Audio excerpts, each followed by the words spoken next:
If you clicked on this video, you may have heard many people say that the most important thing when you buy a condo is location, location, location. But what exactly constitutes a good location? Is it just an MRT station? I spent time looking into what drives the price movement of condos, especially those in the heartlands. And in this video, we'll be discussing 5 elements I've observed that often helps a resale condo see a price appreciation. We'll start with some of the more tangible ones and move on to some that can change overnight. And finally, talk about one which may be the least tangible and the most counterintuitive. But stay till the end because the one that I found to be the least tangible is also the one that's the most impactful. We'll also be talking about some of the most popular estates in Singapore and see how many of these boxes they can tick off. By the end of this video, you have a better understanding of what to look out for in terms of the location when buying a condo on a budget. The first and the most obvious factor is accessibility. Properties within a 5 to 10 minute walk to an MRT station generally command stronger resale value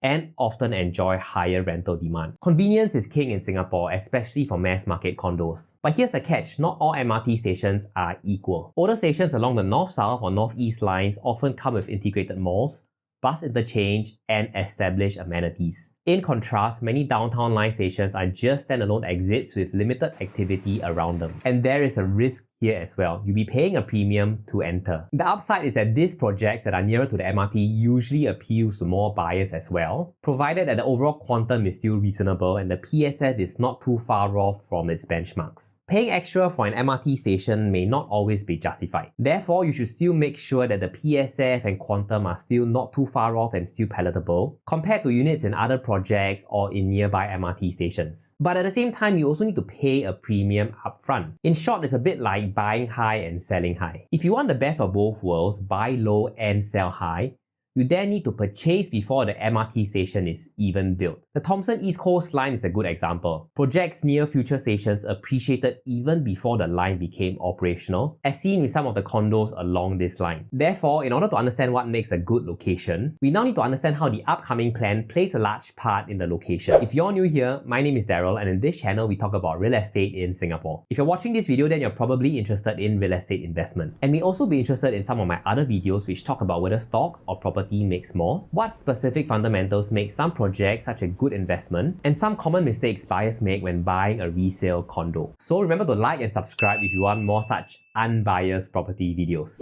The second factor is upcoming transformation. This is where investors gain the so-called first mover advantage. Punggol Digital District has brought jobs and infrastructure which inject a sense of vibrancy into the overall Punggol area. In fact, Punggol is one of the areas that tick off many of the boxes that we'll be talking about in this video. So stay tuned to see how it will meet all but one of the criteria that we'll be talking about. New business parks or offices create a rental demand pool. Another example is the upcoming Bishan Regional Hub, which is planned to include new office space, community facilities, and improved transport connectivity. Transformation is not limited to just malls or commercial zones. You also have infrastructure such as the Thomson East Coast Line, which has boosted property values along its network, especially in places like Lentor, Mayflower, Springleaf, and Upper Thomson. But here's the risk, not all of the transformation happens so quickly. Some may take years to materialize. And even after they materialize, they may not turn out the way that you expected it to. And one thing that you should ask yourself is that if you chose a location solely based on the transformation,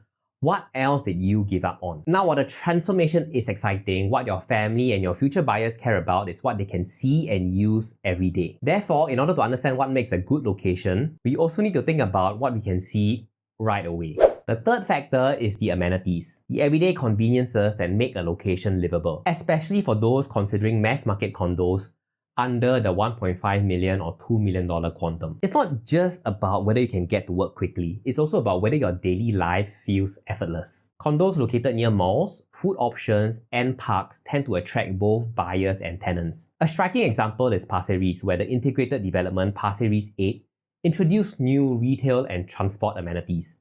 It was also among the first heartland condos to sell at $2,000 per square feet. When we talk about what's available right away, amenities play a big role. But there is another factor that plays a large role that benefits a few people, yet almost everybody is willing to pay for. Therefore, in order to understand what makes a location so good, we'll now need to understand what the majority would pay for, but rarely ever use. The fourth factor is schools.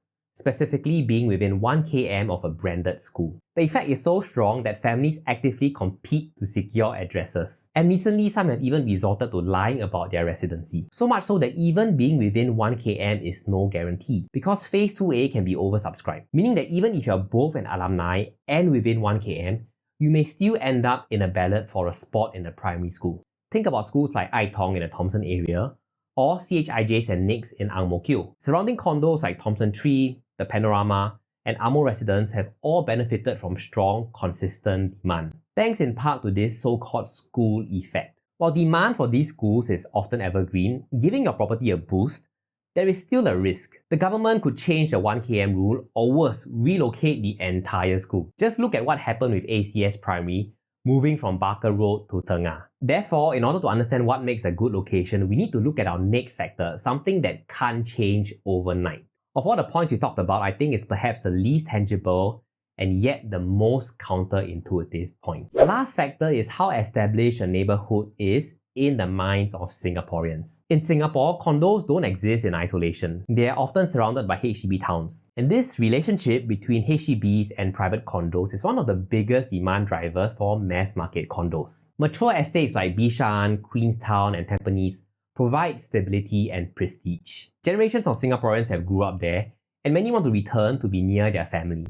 For example, condos like Skyview has seen a strong price support over the years thanks to being sheltered to Bishan MRT and Junction 8, being 1 km from Catholic High, and the prestige of Bishan, allowing it to hit all the elements that we've been talking about so far. Less mature estates, on the other hand, may seem less appealing at first, yet they can hold powerful demand drivers. Large number of BTO flats create an audience sitting on paper gains. The MOP period also nudges families to plan their next steps. Younger demographics mean more growing families. A growing income and young age give them strong borrowing power. Just look at the crazy high prices of condos in Woodleigh, like Park Colonial and Woodleigh residences, all of which has benefited from the many factors that we've talked about today. Punggol is another good textbook case.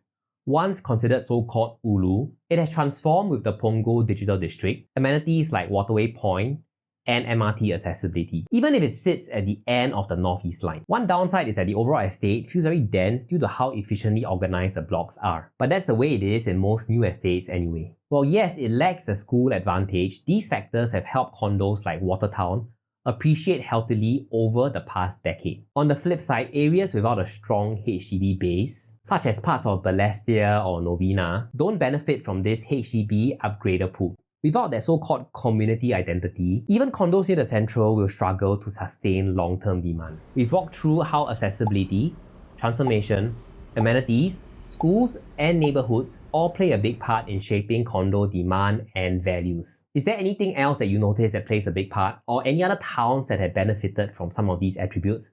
Let me know in the comment section below. Now, location is definitely one of the more important factors when it comes to choosing your condo, but it's not the only factor. And just because a location has one of these attributes also does not guarantee success. I've seen many areas that may have one or two of these factors and may still underperform. The key is understanding how all these different elements can come together, along with other fundamentals of the project such as the age, size, layout, floor plans, unit sizes, project size, price, and PSF. And remember this, even the best location will not save you if you overpay. A good location, yes, will usually command a premium, but as a buyer, you need to manage that against your exit strategy and profitability. At the end of the day, it's not just about buying the best located condo. It's about buying the right project, the right unit, at the right price. If you want to know what are the other elements you should look out for besides the location, then check out my next video where I break down some common red flags to avoid when buying your first condo. As always, if you like this video, remember to like and subscribe.